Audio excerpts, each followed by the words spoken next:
So tell us about the urine fast and why you wanted to fast and what the process was and so forth. Okay. Well, I was looking at this idea that we're facing a food crisis, and that's when Andrew Norton Webber's interview with Lisa Harrison just came into my sphere of vision, and he was talking about a urine fast. So I thought, well, if I could prove that that you don't actually need to eat or drink for 30 days, then there wouldn't be any fear associated to a food crisis. 30 days is enough time to make arrangements to find food or grow your own or start the process to grow your own. So I embarked on this fast just to prove that you could live without food or water for 30 days and that you had everything you needed. So yeah, I mean, if I was supposed to do a proper urine fast, I guess I would be drinking water, probably distilled water, but for the purposes of this experiment, I decided not to drink any water at all. So yeah, I embarked upon it, and the results came to me within the first 4 days. The most striking was that my last fire department medical, I was told I had the lungs of a 70-year-old. Now, I'd been asthmatic for nearly 40 years, and my lungs were shot because I'd been sort of spraying myself with these steroid-based inhalers. 4 days into the fast, I noticed that my breathing had changed, and I was out on a walk and I had the urge to run. I ran for half a mile before I stopped, and I was like, I can breathe. It was absolutely stunning. My lungs had come back. I also cured nerve damage in my foot from an Achilles tendon operation, and all the way down the scar that operation produced, there was a dull pain that had been with me for 4 years, and 4 days into the fast, gone. I also got my limb flexibility back. I could get into the full lotus position. I haven't been able to get into that position since I was 16. My hair started to regrow, and as I said before, the lines and wrinkles on my face started to disappear. I had all the crow's feet disappear, and I had lots of lines under my eyes. They faded.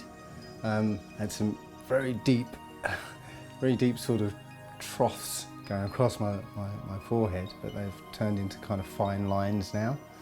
And yeah, across where I used to have really well-defined laughter lines, just this last month, the tops of them have started to disappear. So yeah, I kept a diary of it.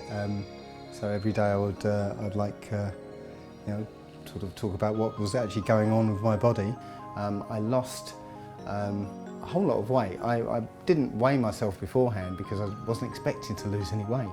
But I actually went in 7 belt notches to the point where I had to actually drill 2 new holes in my belt. You can see on my belt that, if I bring it out there, that you can probably just about see the first mark. I was like literally hanging on to this belt, and as the urine fast went on, you can see it went in to the point where I had to drill these 2 new holes. And now that I've been doing it for 3 years now, I mean, I'm almost ready for another hole to be drilled. And you're eating certain foods. Do you taste your diet in the urine? Oh, yeah. Talk about some of those things. Okay, well, what I find about with urine therapy is that it starts to steer you away from things that you shouldn't be eating and steering you towards things you should.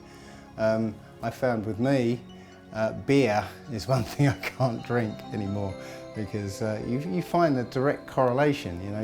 You have a few beers the night before, you collect your wee, and it's like, oh, gold. Yeah, you start to make that connection. I can't drink beer anymore, so I've switched to cider, which actually doesn't have a bad effect. I can't eat beans, or I don't drink coffee very much, but the very rare occasion that I do is like, yeah, I know it. So it does steer you away because you've got like a direct feedback loop. I think the whole roundness of it, it's so beautiful that the cleaner you are, the purer your pee, and the better effect it has. So it's a whole round and round circle of good health and good living, which I think is wonderful. And every time it is filtered and replayed before it comes out, it is actually improved in quality.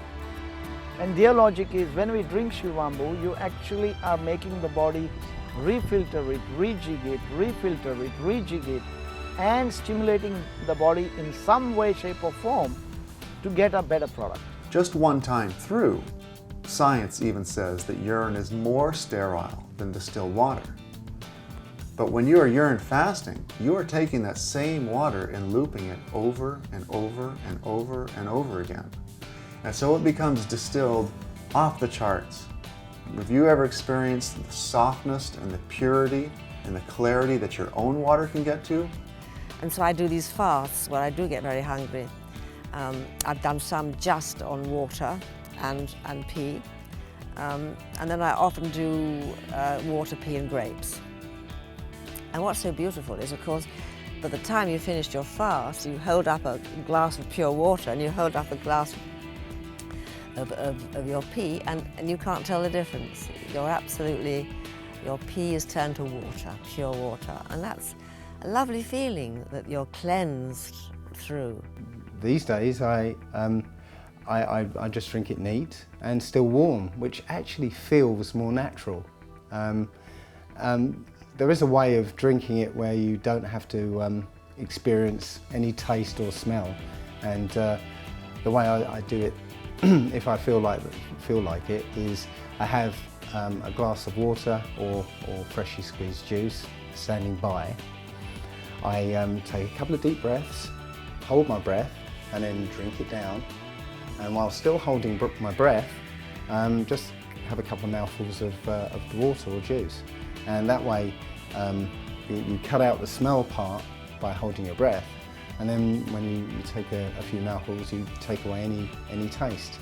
And while you're drinking it, while you're drinking the urine, all you're getting is, sweetness, saltiness, bitterness. It could be miso soup, for all you know, because as I said, the smell part of it has been cut out altogether. Do you think you'll go back on a urine fast again? That is something. I mean, the experiment to not eat or drink anything, might mean that I don't eat or drink anything ever again. But I may play around with the urine fast and maybe do a 60-day or 90-day one. But yeah, we'll see. I'm taking it very as it comes these days. Do you think urine therapy will ever be socially accepted? Well, when I first started telling people about urinotherapy, I'd get the usual reaction that, I couldn't do that. It seemed that was the sort of baseline reaction of ordinary folk. But over the last year or so, I've noticed that every time I tell somebody, it's usually, oh, I've heard of that. Or, oh yeah, my dad used to tell me to wee on my hands when I used to get warts, or all sorts of little stories like that. I don't often get that sort of reaction. So something is changing. So to answer the question, yeah, I think it's already almost socially acceptable. The reaction seems to be abating, and people are accepting it. Still, a lot of people will say, I don't know if I can do that, but there seems to be an equal number of people who, after I speak to them about it, they're saying, yes, I'm going to try that when I get home. And I often get a follow-up email from them saying, yes, I've just started, what do I do about this, that and the other? So yeah, I think it won't be long before it is socially acceptable, but it's going to be an underground socially social acceptability, because I don't think the mainstream media are ever going to start to publish such information.